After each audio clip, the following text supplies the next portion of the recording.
Welcome back to the Michael Cohen Show on our continued journey to 500,000 subscribers. In fact, I really want 1 million because when I first got the 100,000, I finally just got the award for that one, the Creator Award from YouTube. And that's thanks to you. So do me a favor, subscribe, watch, comment. I want your comments. I say it all the time. I'm going to keep saying it. I want your comments. And most importantly, share with your friends because the chaos, it's every single day.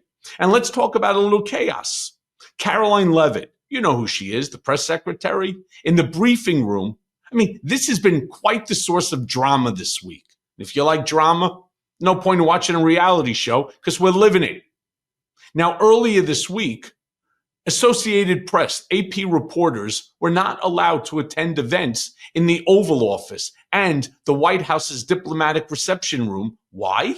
Well, I'm going to tell you. It's what I'm here for. Because they said that they would continue to use the word Gulf of Mexico instead of Gulf of America. Now, Caroline Leavitt, you know, the young Caroline Leavitt, ends up speaking about the Associated Press, and Caitlin Collins was very quick there to push back. Play the clip. That's an invitation that is given, and there are hundreds of outlets on this campus. Many of you in this room who don't have the privilege of being part of that pool every single day and getting to ask the president questions. We reserve the right to decide who gets to go into the Oval Office, and you all have credentials to be here, including the Associated Press, who is in this briefing room today. But isn't it retaliatory in nature is the argument, because the reason that the AP was barred, which they said was because they're not using the phrase Gulf of America, they're using Gulf of Mexico in line with their standards.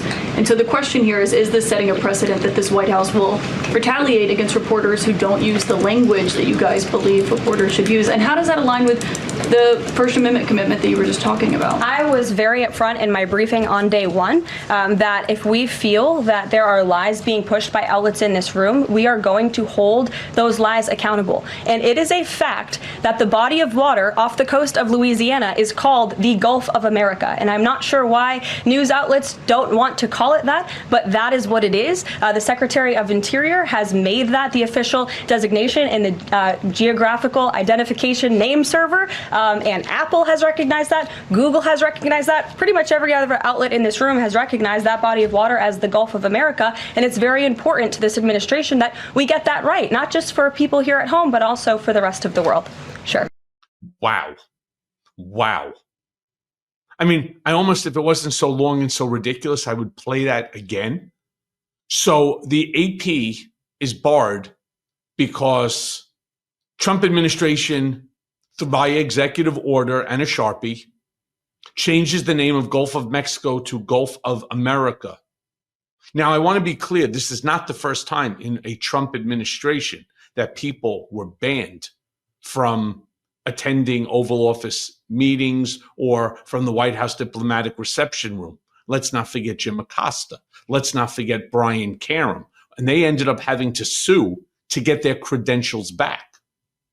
Now, Collins also asked about Trump's meeting with Putin. Here's what had to be said. Play the clip. Caroline, I have a few things for you, but on the commitment by President Trump, he said that he and President Putin agreed to visit each other's respective nations.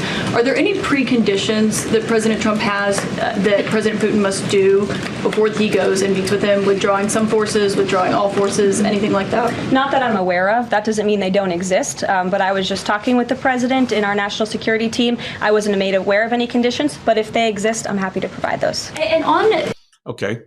Generally, that's what happens in these sort of diplomatic meetings where you're going for a specific purpose. And if the purpose is to end this Russia-Ukraine war, there are generally parameters set up before going. I mean, don't forget, it costs the American taxpayer a shit ton of money to fly the president over to wherever he's going and to ensure his security, something we all want. Now, Leavitt also then speaks about how the media is falsely fear-mongering. Get a load of this crap. She's out there telling the media to their face that they are falsely fear-mongering surrounding a term of constitutional crisis dealing with Trump. Play the clip. Now, before I take questions, I would like to address an extremely dishonest narrative that we've seen emerging over the past few days. Many outlets in this room have been fear-mongering the American people into believing there is a constitutional crisis taking place here at the White House. I've been hearing those words a lot lately. But in fact, the real constitutional crisis is taking place within our judicial branch, where district court judges in liberal districts across the country are abusing their power to unilaterally block President Trump's basic executive authority. We believe these judges are acting as judicial activists rather than honest arbiters of the law. And they have issued at least 12 injunctions against this administration in the past 14 days, often without citing any evidence or grounds for their lawsuits. This is part of a larger concerted effort by Democrat activists and nothing more than the continuation of the weaponization of justice against President Trump.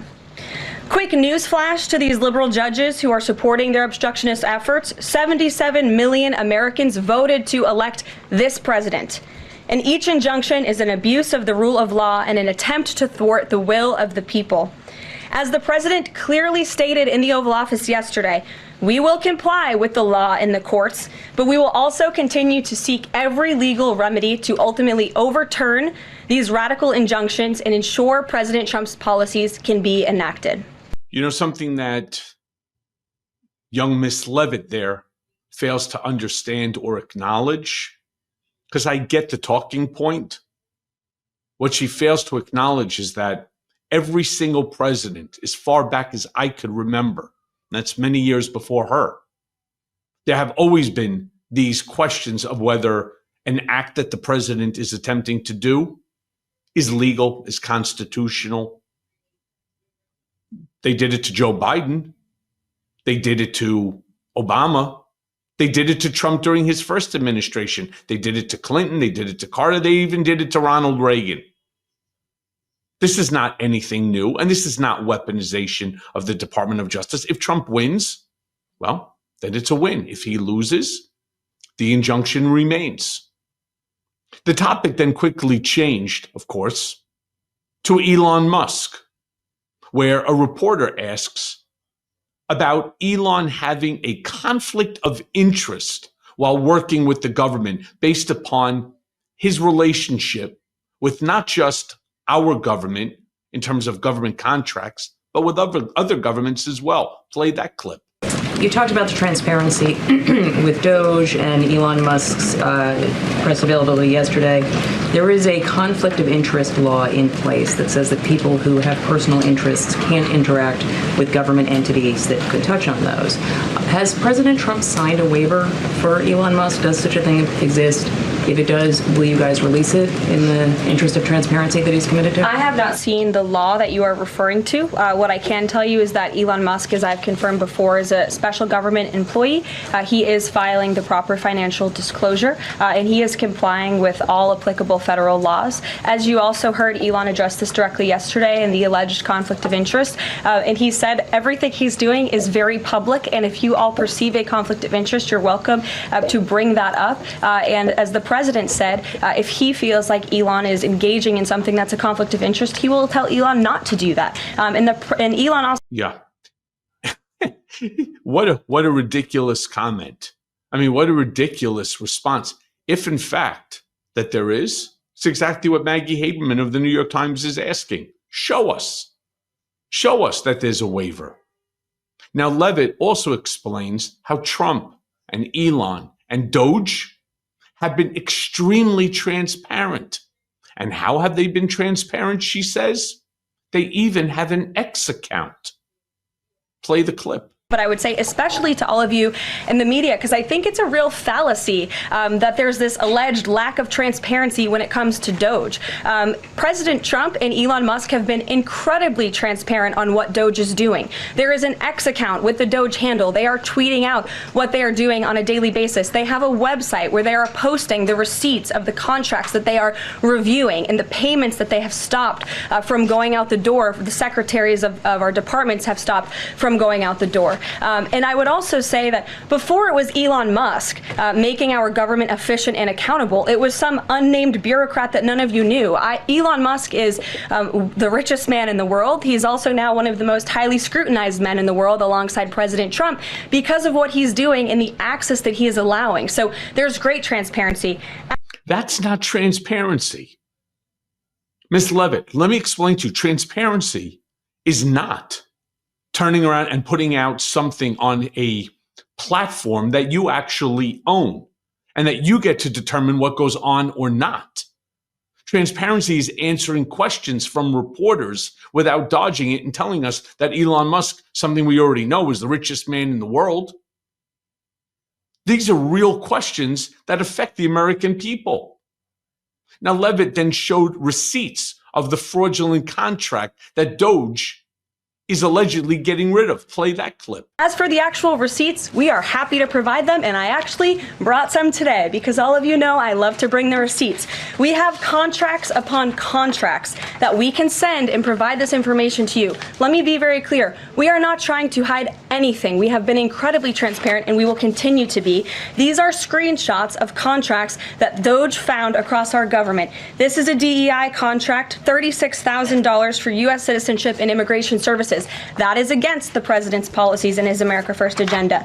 This is a $3.4 million contract, a Council for Inclusive Innovation at the U.S. Patent and Trademark Office, Department of Commerce, another DEI contract that DOGE identified. I can continue to go through these. Oh, I love this one, $57,000 for climate change in Sri Lanka. What is this doing to continue the interests of the American people? Absolutely nothing. Well, climate change is a global issue. So you're worrying about 57,000 when we're still missing $1 trillion in PPP money from the $8 trillion budget increase that Trump did during his 2017 term. I mean, seriously, you're talking about $57,000. You know what that is based upon our budget? It's so many zeros in front of a decimal point, I can't even begin to tell you.